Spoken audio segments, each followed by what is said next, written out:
Good afternoon, everyone.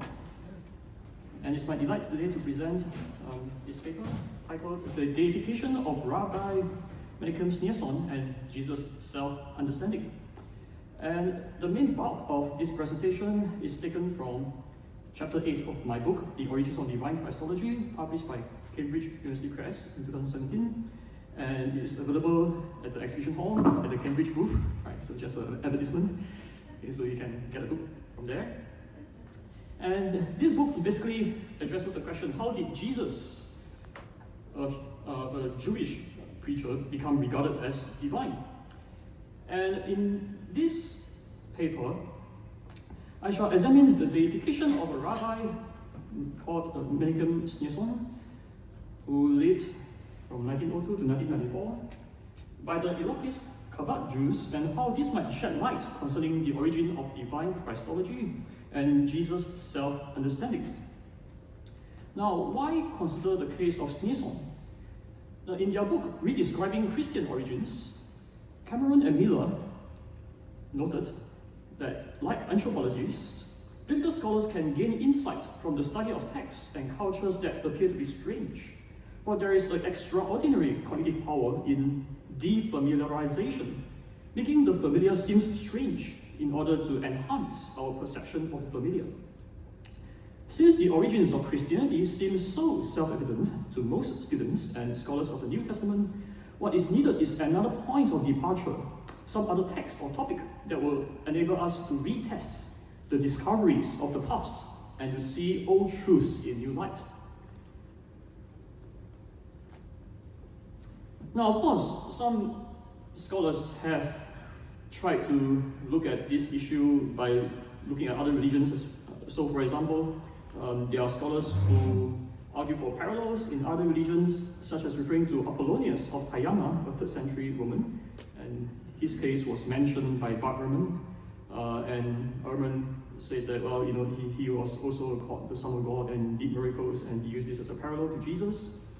And there are other scholars who have noted other figures, such as Osiris, who is an Egyptian god, and he was said to have died and resurrected. And there are other examples, so I just mentioned two here.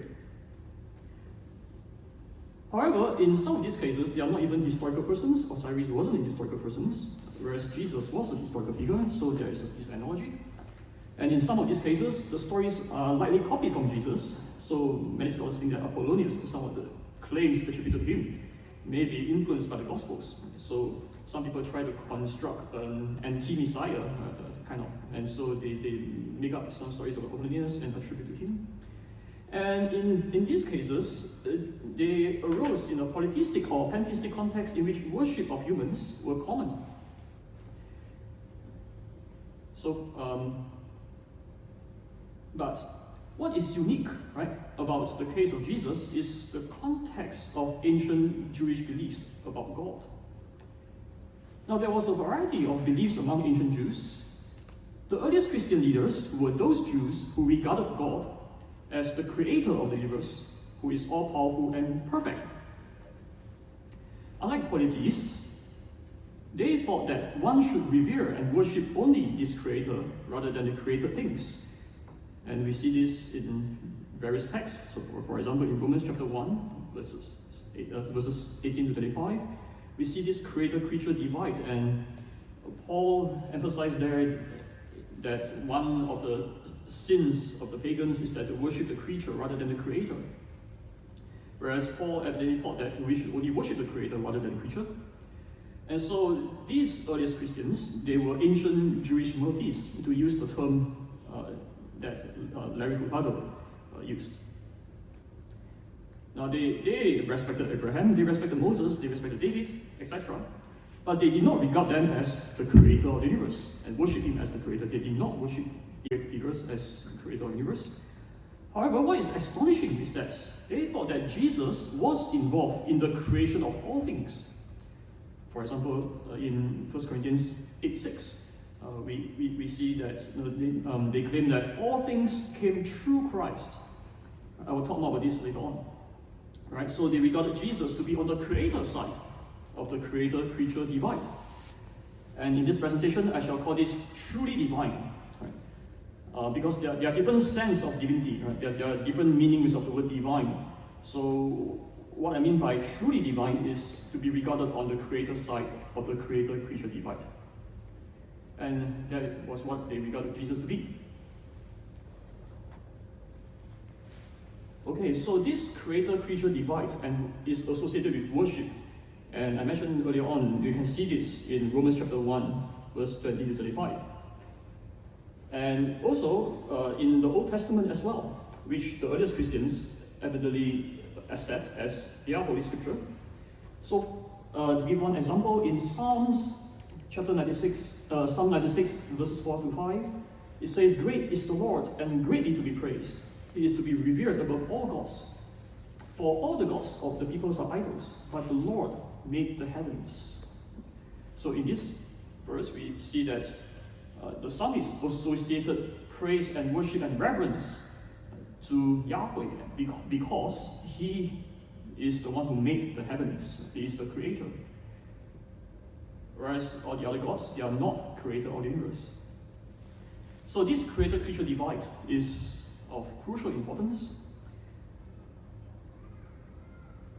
And so the question is, are there parallels in the history of Judaism, especially from Second Temple Judaism onwards, can we find any parallels to the worship of Jesus? Was anyone else also regarded to be truly divine, to be on the creator side of the creator-creature divide? Now, Bart Ehrman mentioned he claimed that Enoch, etc., were deified as well. We see this in the First Enoch, for example, that the author of First Enoch portrayed that the people worshipping Enoch. And however, the so-called deifications of Enoch, etc., in some Jewish texts are not analogous to the origin of Christology. Now, there are a number of reasons. The first of which is that these are merely literary speculations. There's no evidence of religious organizations that were set up to worship these figures. There was no actual practice of worship by a group of people. Whereas in the case of Jesus, there are churches which were founded in the first century, which actually practiced worship of Jesus and regarded him to be the creator. And secondly, even within these literary speculations in First Enoch, etc., these figures, such as Enoch, etc., they were not regarded as creator of the universe. So there's no verse, no text that says that all things came through Enoch, right? Or he's the creator. There's no such text. So these are not genuine parallels to the case of Jesus. And when we look at other messianic figures around the first century onwards, from Second Temple Judaism onwards, there were messianic figures such as Judas Maccabeus, the teacher of righteousness in the Qumran scrolls, Theudas, Abu Isa, Abu Lafaya, etc. Now these were regarded as messianic figures, but they were not regarded by their followers to be on the creator side of the creator-creature divide, but merely as human agents of God. So again, these cases are disanalogous to the case of Jesus. Now there is a very interesting figure called Sabbatai Zevi in the 17th century, and his supposed follower, successor Rousseau. Now, they were evidently worshipped by some of their followers. However, their beliefs could hardly be considered as strictly monotheistic, since they distinguished Zevi and Rousseau from the supreme God who was thought to have no concern for this world, and they believed that there was a higher form of Torah which commanded them to practice incest and adultery. And interestingly, when Sabbatai was caught by the Ottoman Sultan, Sabbatai recanted and became a Muslim to save himself. And this is such a contrast to the case of Jesus. We heard earlier on from David how Jesus demonstrated the courage to go to Jerusalem and to die for what he believed to be the truth. Right? So Jesus did not recant. Right? So when Jesus stood before high priest, for example, right? High priest asked, "Are you the Christ, the Son of God?" And Jesus did not say, "Oh no, I'm not. Don't kill me." Right? He did not recant and save himself.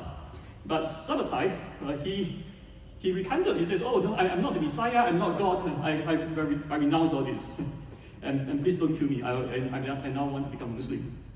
So this is a very funny case, very cute, I thought. And he and many of his followers also did the same. They also recanted and become Muslims. So it is quite clear that these people are frauds. But in any case, Xavier and Rousseau did make exalted claims about themselves prior to their exaltation by their followers. They did claim that they were some great people. Right? And so these cases cannot be regarded as genuine counterexamples to the proposal that Jesus was perceived to have made exalted claims about himself, which is what I argue for in my book. Now, the deification of Schneersohn is an interesting case. And he was deified by some members of the Elokist Chabad Jews. And this case is remarkable in that it occurred within a monotheistic tradition, the Jewish tradition, which was supposed to be monotheistic, and apparently against the will of Schneersohn himself. So Schneersohn apparently discouraged people when his followers tried to exalt him. He says, "Oh, no, don't exalt me." Apparently he said something to that effect. Now, who was he? He was an outstanding rabbi and popular leader of the Chabad Lubavitch movement. And he helped to spread this movement, and he was quite successful. And therefore, a personality cult grew around him. A proportion of his followers exalted him as the Messiah, and a tiny minority of extremists, these are called the Elokists, even regarded him as to be truly divine. Right? So there were some people who even called him the creator. So I thought this is a really interesting case where we have the truly divine in the sense, deification in that sense, and apparently against the will of Schneersohn himself. And so some scholars might argue that, well, maybe Jesus didn't regard himself as divine, but he was divinized by his followers, and in the sense that was similar to the deification of Schneersohn. However, there are a number of these analogies, but before I mention that, let me just highlight one point, which is that this is the only case I found after doing the survey, right? And the only plausible case of a counterexample to the thesis I argue in my book. And so what this shows that it is very, very improbable, right? After looking at so many cases over so many centuries, there are only one which might be considered as a plausible counterexample to the thesis I argued in my book. However, even this case is not truly analogous to the case of Jesus, and now I shall mention some disanalogies. The first analogy is that the Elokists constitute only a tiny minority of Schneersohn's followers, whereas we have evidence that the earliest Christians were in widespread agreement. The majority of the earliest followers of Jesus regarded him as truly divine. Now, how do we know this? Well, to know what the earliest Christians believed, we had to read their letters. And the letters of Paul were the earliest Christian documents we have, the earliest documents we have of Christianity, and they were written in around AD 50 to 62, approximately 20 to 32 years after Jesus' death, where a lot of eyewitnesses of Jesus, many of them were still around during that time. So it was written very, very early. And they were addressed to Christian churches already established by the AD 50s. Right, so this is it indicates it helps us to see what it is that the earliest Christians believe. It incorporated Christian traditions and beliefs and practices from still earlier years, and Paul's acquaintance with the beliefs and practices of Christian circles was very wide as well. He was well-traveled, he was well-acquainted with other Christian leaders, the 12 apostles, Peter, James, John. He had met them before, discussed with them, debated with them on some issues. And so he was well-acquainted with these earliest Christians and their leaders. And from the letters of Paul, we can see that the highest Christology was already present among the earliest Christians. So 1 Corinthians 8:6, I mentioned this text earlier on. It says that there's one Lord, Jesus Christ, through whom are all things. And we see this echoed in Colossians chapter 1, verse 16 as well. And also in Hebrews chapter 1, verse 2. And this is very significant because according to the ancient Jewish context, which we see, for example, in Isaiah 44:24. It says that Yahweh is the only one who made all things, that who alone stretched out the heavens, who by himself spread out the earth. But Paul regarded Jesus to be involved in the work of creation as well. So what this implies is that Paul regarded Jesus to be within the divine being. Within the divine being. And we can see this also from another letter of Paul in Romans chapter 11, verse 36. Paul says that from God, from him, and through him, and through him are all things. And in the word true is, in the Greek word, is dia. And in Colossians, 1 Corinthians chapter 8, verse 6, it says that all things came through Jesus Christ. So what this implies is that if we take these two texts together, is that Paul regarded Jesus to be truly divine. Right? Through God are all things, through Jesus Christ are all things. So this is the highest Christology. And that's the reason why a number of scholars, such as Richard Bauckham, Larry Tudor, they argue that the highest Christology was already present among the earliest Christians. So this text implies that Yahweh, the Creator, includes at least two persons, the Father and Jesus. And there are other texts which I have no time to discuss in details. These are discussed in detail in chapter 2 of my book, where I respond to various objections and argue that this text indicates that the highest Christology was present in the earliest among the earliest Christians. Right? So, for example, they pray to him, they give benedictions in his name, and all these actually have been argued for by Larry Hurtado in his writings. And in chapter 2 of my book, I responded to objections to Hurtado and argued that Hurtado makes a good point, actually, that all these phenomena, calling upon the name of Jesus, baptizing in Jesus' name, Lord's Supper, law of prophecy, and so all this evidence indicates that the earliest Christians regarded Jesus Christ to be truly divine. So we can see that the highest Christology was already present among the earliest Christians. Now, Bart Ehrman, he agrees that Paul regarded Jesus to be truly divine, at least in some instances. However, he thinks that Paul's view of Christ is not representative of earliest Christianity. He states that for centuries there continued to be some communities that did not hold to divine Christology. He mentions the Ebionites. And in some communities, the view came to being remarkably early. He acknowledged that the view was remarkably early in Paul. However, in others, he claims that there's no evidence that it happened at all. So he claimed that in Matthew's community or Mark's, there's no evidence that it happened, and he claimed that it took several decades in the Johannine community before Jesus was regarded as divine in that community. Now, my reply to Ehrman is that, firstly, the Ebionites originated in the 2nd century, not the 1st century. So we can't say that their beliefs reflect the beliefs of the earliest Christians. Now, with regards to the Gospels, we actually see evidence that their portrayal of Jesus indicate the highest Christology as well. I shall explain this later on. Now, but let me talk about John first. The fact that the author of John did not write his Gospel earlier doesn't imply that the highest Christology was not held by his community earlier. Now, what about the Gospels, the Synoptic Gospels?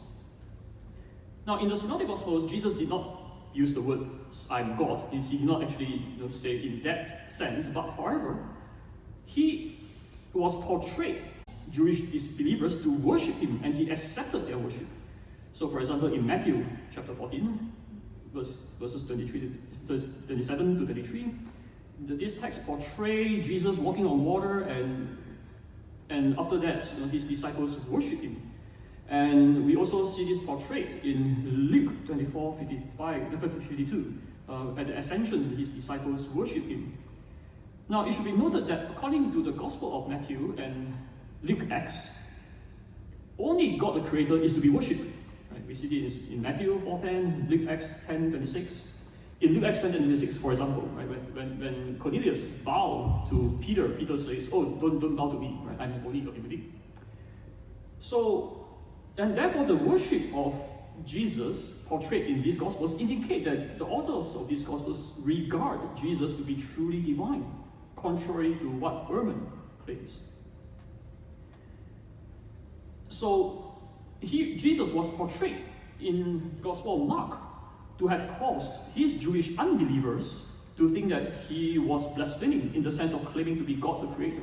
So for example, Jesus was portrayed to have forgiven sins in Mark chapter 2, and the Jewish unbeliever says, why does this man speak this way? He is blaspheming. Who can forgive sins but God, the Creator alone? And also in Mark 14, this famous passage about which portray Jesus before the high priest. And the context of this passage concerns Jesus' identity. And when the high priest asks, are you the Christ, the Son of Blessed? Jesus says, I am. You shall see the Son of Man seated at the right hand of the power and coming with the clouds of heaven. And the high priest shouts, blasphemy. Right? So we see that there's blasphemy here, and there's also blasphemy in Mark chapter 2. Now, why did the high priest shout blasphemy? Well, the Son of Man here is crucial. Right? How do we understand the Son of Man? Now, as Darrell Bock has argued, the Son of Man is ambiguous. Right? This term can mean different things, unless it is tied to a specific passage or context. Jesus initially used this term ambiguously, and drew out its force as he continued to use it, eventually associating it with Daniel chapter 7. Right? So many of you are familiar with this passage in Daniel chapter 7, which talks about the Son of Man who was worshipped alongside the highest one. And so Jesus actually is claiming the prerogatives of God the Creator. He claimed to share authority with God without invitation from God. And this is understood as blasphemous by his Jewish audience.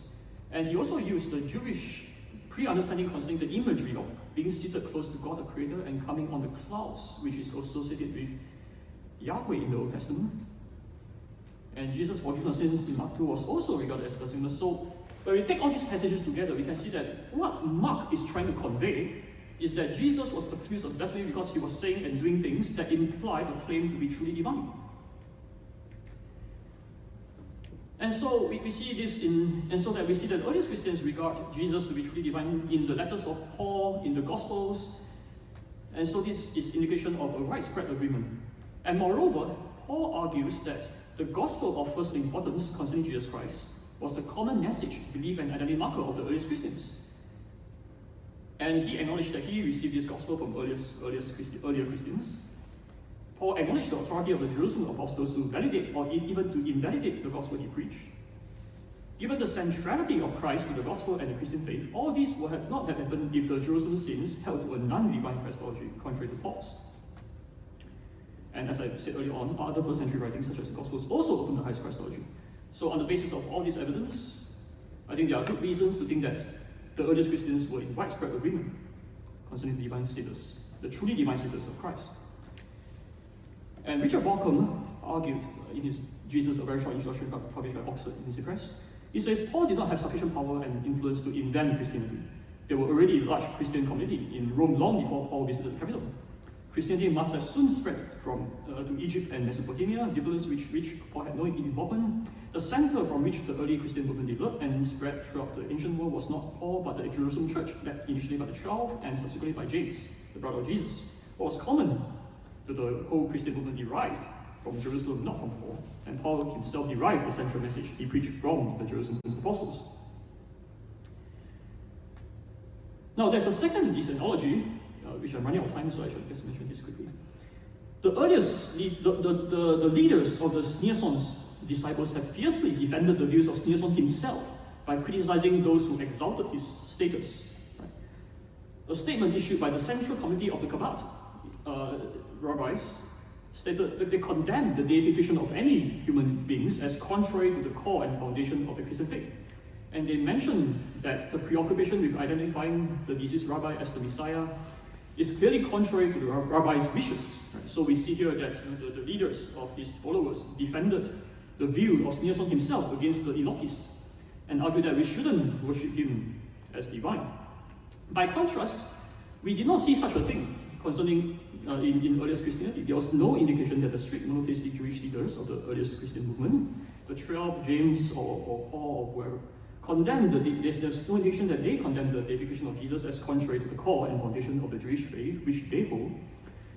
And there's no indication that they mention that the preoccupation with identifying the deceased Jesus as Messiah or as truly divine is clearly contrary to Jesus' wishes. They did not say that. On the contrary, there were evidence of widespread agreement that he was truly divine. So this is another point of this analogy with the case of Schneersohn.